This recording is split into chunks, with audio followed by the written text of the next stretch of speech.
ارشد شریف صاحب کے بہیمانہ قتل پر جو کینیا میں ہوا ہے اس پر تعزیت کرتے ہیں ان کے اہل خانہ سے، تمام صحافی برادری سے اور پوری پاکستانی قوم سے۔ وہ ایک پروفیشنل آدمی تھے اور ان کا جو بھی موقف تھا وہ بہت واضح طور پر اس موقف کو بیان کرتے تھے۔ اس قتل کی تحقیقات بھی ہونی چاہیے اور باقاعدہ واضح طور پر حکومت پاکستان کو اپنی ایک ٹیم تشکیل دینی چاہیے اور اس ٹیم پر بھی اعتماد حاصل کرنا چاہیے اپوزیشن کا، اور پھر وہ انکوائری کرے تاکہ چیزیں جو ہیں واضح طور پر سامنے آئیں۔ جب صحیح طریقے سے غیر جانبدار تحقیقات نہیں ہوتی تو اس کے نتیجے میں پھر افواہیں پھیلتی ہیں اور اس کے نتیجے میں تقسیم پیدا ہوتی ہے، اور جس کا جو ظاہر ہے کہ تجزیہ ہوتا ہے وہ سامنے آ جاتا ہے۔ اور یہی چال ہوتی ہے حکومت کی، خاص طور پر سندھ حکومت کی، کہ وقت کو کس طرح سے گین کیا جائے۔ اب بلدیاتی انتخابات جو 23 اکتوبر کو منعقد ہونے تھے، سندھ حکومت کے کہنے پر اور زرداری ڈاکٹرائن جس میں ایم کیو ایم کو خاص تحفظ حاصل ہے اور اس کی شکست کو بھی چھپانا ہے اور اس کو اپنے ساتھ جوڑ کر رکھنا ہے، اور سندھ حکومت کو بھی اپنی کرپشن کا یہ دھندا جاری رکھنا ہے۔ اس پورے ڈاکٹرائن کے مطابق الیکشن کمیشن کو استعمال کر کے یہ بلدیاتی انتخاب مؤخر کیے گئے ہیں، ملتوی کیے گئے ہیں، اور الیکشن کمیشن آف پاکستان جو بار بار یہ بات کہہ رہا تھا کہ ہم بلدیاتی الیکشن کرائیں گے اور اب کوئی جواز نہیں ہے کہ الیکشن نہ ہو، اس نے اپنی آئینی ذمہ داری پوری نہیں کی۔ ہم ایک مرتبہ پھر یہ کہتے ہیں کہ چیف الیکشن کمشنر صاحب کو، ایف سی کو، اسی طرح سے آرمی کو اور کسی بھی ادارے کو جس کا وہ آئین کی آرٹیکل 220 کے تحت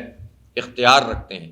ان کا کام تھا یہ کہ اس کو پابند کرتے، ان کو حکم دیتے کہ آپ الیکشن منعقد کرائیں، بجائے اس کے کہ وہ حکم دیتے وہ ان سے درخواستیں کر رہے تھے کہ آپ اپنی پوزیشن کو بتا دیں کہ آپ جا سکتے ہیں کہ نہیں جا سکتے۔ ظاہر سی بات ہے کہ کون جا کر اس طرح سے فٹیک لینا چاہتا ہے۔ افسوس کی بات تو یہی ہے کہ ادارے ہوں یا حکومت ہو، سارے کے سارے لوگ ہی کراچی کو نظر انداز کرتے ہیں اور کسی کی ترجیح میں کراچی نہیں ہے۔ اگر کسی کی بھی ترجیح میں کراچی ہوتا تو آرمی کی طرف سے بھی یہ بات آ جاتی کہ ہم تیار ہیں الیکشن کرانے کے لیے، رینجرز کی طرف سے بھی یہ بات آ جاتی کہ ہم تیار ہیں الیکشن کرانے کے لیے، ایف سی کی طرف سے بھی یہ بات آ جاتی کہ ہم الیکشن کے لیے تیار ہیں۔ لیکن بدقسمتی ہے یہ بہت، اسی لیے اہل کراچی کو اپنا مقدمہ خود ہی لڑنا ہے اور اپنی طاقت سے، عوام کی قوت سے، اور اپنے آپ کو منوانا ہوگا۔ اور الحمدللہ جماعت اسلامی کی یہ تحریک جو کراچی کے حقوق کی تحریک ہے، یہ جو آگے بڑھ رہی ہے اس میں ایک قوت پیدا ہو رہی ہے، اور انشاءاللہ ہم کراچی کے تمام حقوق حاصل کریں گے اور پورے پاکستان کو، کراچی کو یہ حق دینا پڑے گا۔ کب تک ہمیں برباد کرتے رہیں گے، کب تک ہمیں اسی طرح سے کھنڈرات میں تبدیل کرتے رہیں گے، کب تک ہمارے بچوں کو ٹرانسپورٹ سے محروم رکھیں گے، ہماری عورتوں کو چنگچی کے دھکے کھلائیں گے۔ یہ ظالم پورا جو ایک مافیا کلسٹر بن گیا ہے جاگیرداروں اور وڈیروں کا اور طاقتور لوگوں کا، اس کلسٹر نے تو ہمیں تعلیم سے محروم کیا ہے، ہمیں جو ہے وہ بنیادی صحت کی سہولتوں سے محروم کر دیا ہے۔ سب سے زیادہ ٹیکس دینے والا یہ شہر اس وقت اس کو سب سے زیادہ جو ہے وہ اس طرح کا نشانہ بنایا جاتا ہے کہ وہ آگے ہی نہ بڑھ سکے۔ یہ پتہ نہیں کون سی ذہنیت ہے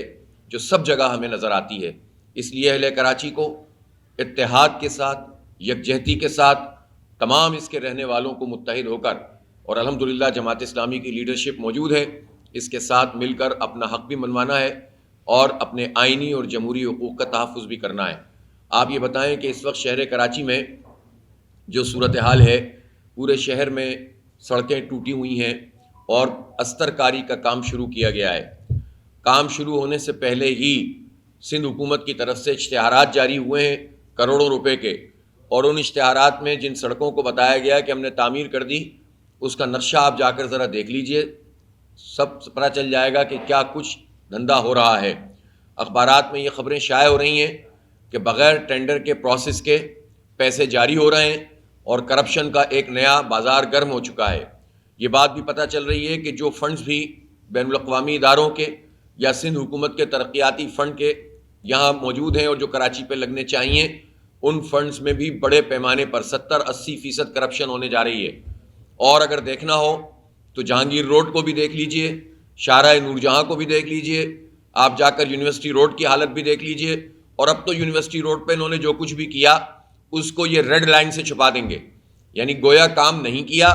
پیسے یہ وصول کر رہے ہیں، اور پھر اس کے بعد کہیں گے چونکہ کنسٹرکشن اب ریڈ لائن کی شروع ہو گئی ہے لہٰذا میں توڑ پھوڑ کرنی پڑی ہے۔ گویا یہ نیٹ کرپشن ہے جو مرتضیٰ وہاب صاحب کی قیادت میں ہی ہو رہی ہے۔ اگر وہ یہ کہتے ہیں کہ میں اس میں شامل نہیں ہوں تو ان کو وضاحت کرنی چاہیے کہ کون کر رہا ہے۔ میں یہ پوچھنا چاہتا ہوں کہ جو پیچ ورک کا کام ہے یہ انہوں نے اس کے لیے کے ایم سی کے افسران کا تعین تو کیا نہیں ہے، اور انہوں نے ایک لوکل گورنمنٹ کا پروجیکٹ بنا دیا ہے۔ لوکل گورنمنٹ پروجیکٹ کے تحت یہ کام کیوں کیا جا رہا ہے، اور جس کے ایم سی کے وہ ایڈمنسٹریٹر ہیں اس کے انجینئرز کو اور اس کے افسران کو استعمال کیوں نہیں کیا جا رہا؟ موٹر وہیکل ٹیکس کے 77 ارب روپے بنتے ہیں ایک سال کے، وہ کیوں نہیں لے کر آتے آپ؟ وہ سندھ حکومت نے کیوں کھائے ہوئے ہیں؟ 2009-10 سے جو پی ایف سی آپ نے بنایا ہی نہیں ہے، پروونشل فائنینس کمیشن، اس کا جواب کون دے گا؟ غیر آئینی طور پر یہ سارا کام کیا جا رہا ہے، اور جمہوریت کے چیمپئن بنتی ہے پیپلز پارٹی، اور سب سے زیادہ جمہوریت دشمن، کراچی دشمن پارٹی کے طور پر سامنے آتی ہے۔ پی ایف سی آپ نے کیا نہیں ہے، مالیاتی اختیارات آپ دے نہیں رہی، 200-250 ارب روپے تو ہمارے صرف جو امپورٹ کے اوپر 1.2% انفراسٹرکچر ٹیکس ہے اس کے پیسے بنتے ہیں، وہ کہاں ہیں؟ اس کا جواب وہ دے نہیں رہے، اور مزید کرپشن کے لیے اور لوٹ مار کے لیے یہ پیچ ورک کے نام پر غیر معیاری کام کیا جا رہا ہے۔ انہوں نے یہ بات کہی کہ ہمارے پاس نفری نہیں ہے اس لیے ہم الیکشن نہیں کرا سکتے۔ الیکشن کرانے کے لیے نفری نہیں ہے، اسلام آباد بھیجنے کے لیے سندھ پولیس موجود ہے، کسی صورت یہ قابل قبول نہیں ہے، اس کا نوٹس لینا چاہیے۔ اور ہم سپریم کورٹ آف پاکستان میں انشاءاللہ کل اللہ نے چاہا تو ہم پٹیشن فائل کر دیں گے، اور ہم سپریم کورٹ کے اس فیصلے کے مطابق کہ جو 28 اگست کے انتخابات سے متعلق واضح فیصلہ تھا کہ شیڈول کے مطابق انتخابات کروائے جائیں، یہ چیف جسٹس پر اور دوسرے ججز پر مشتمل بینچ تھی جس نے واضح فیصلہ دیا تھا کہ شیڈول کے مطابق الیکشن کروائے جائیں، انہوں نے سیلاب کا بہانہ بنا کر آگے بڑھایا، اور جو دوسرا شیڈول دیا اس میں بھی الیکشن نہیں کروائے۔ تو الیکشن کمیشن آف پاکستان بھی اور سندھ حکومت بھی دونوں کنٹمپٹ آف کورٹ کے مرتکب ہوئے ہیں، اور ہم یہی پلی لے کر سپریم کورٹ آف پاکستان میں جا رہے ہیں۔ تو پولیس نہیں ہے ان کے پاس الیکشن کرانے کے لیے، لیکن بھاری پولیس موجود ہے